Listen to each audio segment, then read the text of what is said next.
ጽናትና ኪራ ከተጋቡ በኋላ ጽናት ደስተኛ አይደለችም። ለምንድን ነው ኪራም ለምንድን ነው ጽናትን የሚያስከፋት? የት አለ ቅዱሴስ? ምንድን ነው የሆነው? ምንድን ነው የተፈጠረበት? አደጋውስ ምን ያህል ጎድቶታል? በዛብህስ የት አለ? ምን ተፈጠረ? ብርቄስ? በጣም ብዙ ኮሜንታቶች እያየው ነበረ። ይሄ ሁሉ ጥያቄ የኔም ጥያቄ ነው። እንግዲህ እስቲ በዛሬው በሚለቀቀው ላይ ምን እንደሚፈጠር አብረን የምናይ ይሆናል ማለት ነው። ሰላም ውድ የተከበራችሁ የቻናሌ ተከታታዮች እንዴት ናችሁ? ከኔ ጋር ሁሉ ሰላም ነው። ሰላማችሁ ይብዛልኝ ባላችሁበት ውድ ቤተሰቦቼ። ለቻናሌ አዲስ ከሆናችሁ ሰብስክራይብ አድርጋችሁ ቤተሰብ ሁኑ። ነባሮች ዌልካም ዌልካም ዌልካም ብያለሁ። እንኳን በሰላም መጣችሁ።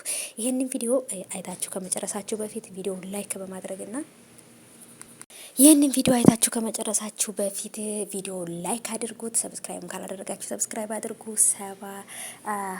17,000 ሰብስክራይብ ገብቻለሁ። በጣም ነው ማመሰግነው ሁላችሁንም ሰብስክራይብ ስለምታደርጉ ስለምታበረታቱኝ እጅግ አድርጌ አመሰግናለሁ። በቅርብ 17,000 ታስገቡኛላችሁ ብያችሁ ነበር፣ አስገብታችሁኛል። በጣም አመሰግናለሁ። አሁንም ወደ 18,000 ነው ወደ 20,000 ሰብስክራይብ እንሄዳለን። አሁንም ሰብስክራይብ ማድረጋችሁና ላይክ ቪዲዮ ማድረጋችሁ ከኔ ጋራ አብራችሁ ሁኑ ማለት ነው ውዶቼ።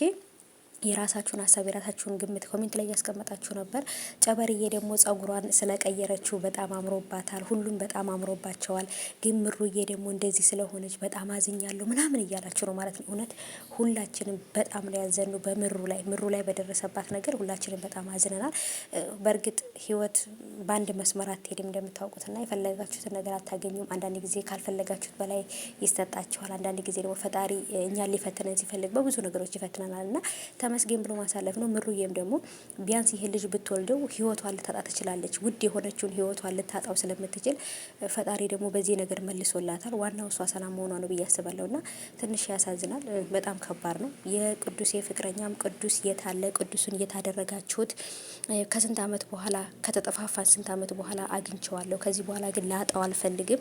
ቅዱሴን የታለ እያለች አምጡ እያለች ሰዎችን እየረበሸች ነው ማለት ነው። የቅዱስ ፍቅረኛ ይቺ ልጅ ቅዱስ በነገራችን ላይ እሱ ራሱ ይወዳታል። በፊት ትምህርት ቤት አብረው ሲማሩ የነበሩት ፍቅረኛው ስለሆነች በጣም ነው የሚወዳት እሱም ግን እና ውድ ቤተሰቦቼ ቅዱስ ላይ የት ያለ ይመስላችኋል? ቅዱስ ምን አይነት ችግር የደረሰበት ይመስላችኋል? እስቲ ግምታችሁን ኮሜንት አስቀምጡልኝ። የቅዱሴን ፍቅረኛ ደግሞ ከጽናት በሰማችው ነገር ተረጋግታ ወደ ቤቷ ተመልሳለች። ጨበርዬም ጋር እንግዲህ ተደባድበዋል በቅዱስ የተነሳ ማለት ነው። እና እኔ አሁን በጣም ግራ የተጋባሁት ቤተሰቦቼ ብርቄ የት ሄደች? የብርቄስ ደግሞ ውሽሟ ብርቄን ፈልጎ ንብረቱን ሁሉን ነገር በታትኖ ከክፍለ ሀገር ወደ ከተማ መጥቶ እንግዲህ ከብርቄ ጋር ይዞታል። አሸብር ማለት ማን ነው? አሸብር እኔ እኮ አሸብር ነበር እኮ መሆን የነበረበት ይሄ እንትና ማለት ነው። እና የት ሄደ? እንዴት ነው ሰው በዛብህ በአደባባይ ህዝብ ባለበት ቦታ ላይ ቅዱሴ ላይ በሽጉጥ መቶት በሽጉጥ እንደዛ የሰው ልጅ መቶ ወዴት ሄደ? በቁጥጥር ስር ውሏል ወይንስ ደግሞ ተመልሶ ወደ ሀገሩ ተመለሰ? ሚስቱን ይዞ ሄደ ወይንስ ምን ተፈጠረ? እርግጠኛ ነኝ ሚስቱን ይዟት ወጥቶ ወይንም ሄደው ነው የሚሆነው።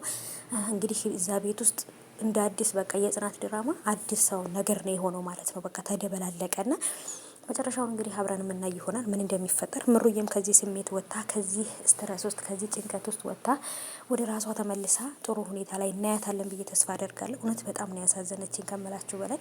ኪራም ደግሞ ትዳር ይዞ ሚስቱን ይዞ የሚፈልጋትን የሚመኛትን ሚስቱን ጽናትን ይዞ ተቀምጧል። ግን ደግሞ እራት ግብዣ ይቀጥራትና ይረሳል፣ ይመጣል፣ ይተኛል።